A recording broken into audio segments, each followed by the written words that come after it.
Okay, this video is, does bad teeth mean a bad brain, like cognitive decline or dementia? And I'm just going to tell you one of the things I do, I'm a neuroradiologist, so I've seen many tens of thousands of heads where I get these types of stories. Old guy fell, hit head, old guy on blood thinners, fell, hit head, old guy BHT, blunt head trauma, rule out bleed, old guy with memory problems, old guy with dementia, old guy with cognitive decline. But it's not always an old guy. I also see young guys with that history too, in their 40s, 50s.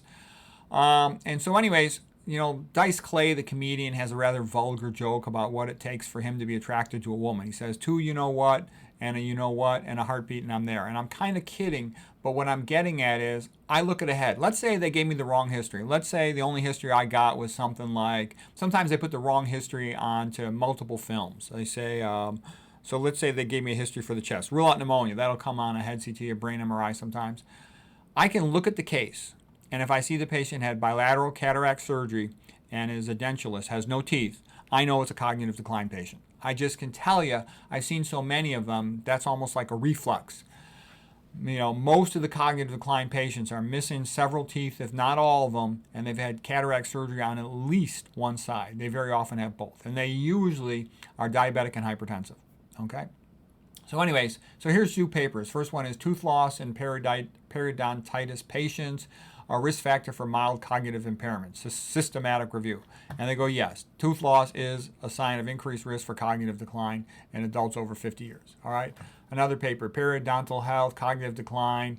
Okay, long-term study, and yes, poor periodontal health and tooth loss appear to increase the risk of cognitive decline. I know it's true because I see it all the time. And the same thing, what causes cataracts? One of the big causes of cataracts is because they eat a lot of animal foods, especially a lot of milk, okay? And so that's also going to be associated with a lot of atherosclerosis. And the same patients, when they've got tooth loss, that's like leaky gums, because you're going to have increased permeability of the periodontal membranes, the soft tissue, your gums, and you can get bacterial endotoxins through there, just like you can get those through leaky gut.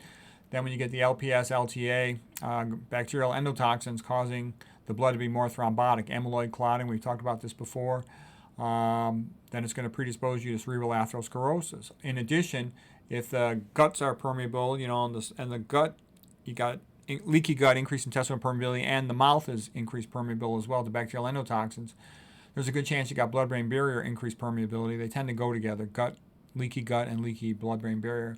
And then you can get endotoxins into the brain. You can get brain inflammation through the activation of the microglia by the bacterial endotoxins. All I'm saying is they usually go together. So what does this mean? It means take good care of your teeth. Okay, don't get me wrong. Everybody made some mistakes when they were young, had a cavity or two, and maybe got some of them filled, maybe had other dental problems. But do the best you can to take care of your teeth because they're like a warning. When you start losing teeth, or when you start having a cataract, that's a warning that, damage has happened to the brain and you better get your act together. The sooner the better. I can just tell you from a lot of experience, when I see a bad mouth, also like I talk to a patient, if they don't have any teeth, usually the first thing you think is this patient, didn't take care of their teeth. They're stupid. Okay, and don't get me wrong, sometimes they lose their teeth for bad luck, from trauma, for a lot of reasons, but they have to come out because it's part of cancer treatment for something else. I get all of that. Okay, but I'm just telling you, your teeth and your eyes are a warning sign, because I know a lot of people think cataracts are no big deal, losing teeth is no big deal, having dentures is no big deal. These are all debilitating findings on the path towards becoming demented. And so you should lock your heels in and start doing everything to prevent it, like we've talked about in so many of these other videos.